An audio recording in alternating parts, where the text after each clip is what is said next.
नमाज शुरू करते ही सलामुअलैकुम। आपके बगल में सलाम का कौन आकर खड़ा जवाब हो देना जाता है? वाजिब है। एक ऐसा आप वाकया जो कमेंट में आपके इसका होश उड़ा जवाब देगा। दें। क्या कभी इस आपके पाक साथ ऐसा हुआ रमजान है? के महीने आप में पूरे दिन अपने शैतान कामों में को व्यस्त कैद थे, कर लिया जाता है, दिमाग फिर एकदम भी शांत था, लेकिन वसवसे जैसे ही और आपने अल्लाहू गंदे अकबर ख्याल कहकर क्यों आते हैं, नमाज इस के लिए वीडियो हाथ में बांधे, पूरा डिटेल में अचानक बताया गया है। दिमाग ये में वीडियो ख्यालों का पूरा तूफान आ सुने। गया। वो भूली हुई बातें। नमाज शुरू करते ही आपके बगल में कौन आकर खड़ा हो जाता है?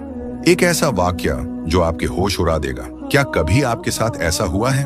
आप पूरे दिन अपने कामों में व्यस्त थे, दिमाग एकदम शांत था, लेकिन जैसे ही आपने अल्लाहू अकबर कहकर नमाज के लिए हाथ बांधे, अचानक दिमाग में ख्यालों का तूफान आ गया। वो भूली हुई बातें, वो जरूरी काम, वो पुरानी यादें जो पूरे दिन याद नहीं आई, वो ठीक उसी वक्त क्यों याद आने लगती हैं। यकीन मानिए, ये सिर्फ आपका भटकता हुआ मन नहीं है, इसके पीछे एक खौफनाक वजह है। इस्लाम में और खास तौर पर हदीस के अंदर इस वाक़े का जिक्र बहुत साफ लफ्जों में मिलता है। यह कोई इत्तेफाक नहीं बल्कि एक साजिश है। जब एक मोमिन, एक बंदा अपने रब के सामने खड़ा होता है तो वहां एक खास शैतान नमूदार होता है। इसका नाम है खिंजब। हाँ, खिंजब। यह आम शैतानों से अलग है। इसका काम ही सिर्फ एक है, आपकी नमाज को बर्बाद करना। यह तब तक आपके पास नहीं आता जब तक आप दुनियावी बातों में लगे हैं, लेकिन जैसे ही आप सजदे के लिए तैयार होते हैं, यह साया बनकर आपके और आपके रब के बीच खड़ा हो जाता है। अब सुनिए हदीस में यह वाक्य कैसे बयां किया गया है। खिंजब नमाज पढ़ने वाले के बिल्कुल करीब खड़ा हो जाता है।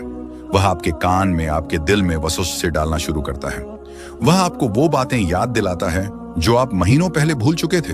अरे, तूने वो चाबी कहाँ रखी थी? तुझे फला इंसान को जवाब देना है, तेरा वो काम अधूरा पड़ा है। वह जानबूझकर आपको दुनिया की उलझनों में फंसाता है। उसका मकसद सिर्फ आपका ध्यान हटाना नहीं है, बल्कि आपके दिल से उस सुकून को छीनना है जो नमाज की रूह है। वह आपको इतना मसरूफ कर देता है कि आप यह भूल जाते हैं कि आप खरे किसके सामने हैं और उसकी कामयाबी क्या है। उसकी जीत तब होती है जब आप यह भूल जाएं कि आप क्या पढ़ रहे थे। वह आपको इस हद तक उलझन में डाल देता है कि आपको याद ही नहीं रहता आपने 2 रकात पढ़ी हैं या 3। इंसान गिनती भूल जाता है, सजदे भूल जाता है। वो जिस्म से तो नमाज में होता है, लेकिन दिमाग से बाजार में या दफ्तर में। ये सब उसी खिंजब की चाल है। लेकिन ठहरिए, हमारे प्यारे नबी सल्लल्लाहु अलैहि वसल्लम ने हमें इस दुश्मन से लड़ने का एक बहुत आसान और कारगर हथियार दिया है। नबी पाक ने फरमाया, जब भी तुम्हें नमाज में खिंजब की मौजूदगी का एहसास हो या तुम्हारे ख्यालात भटकने लगें, तो फौरन अल्लाह की पनाह मांगो।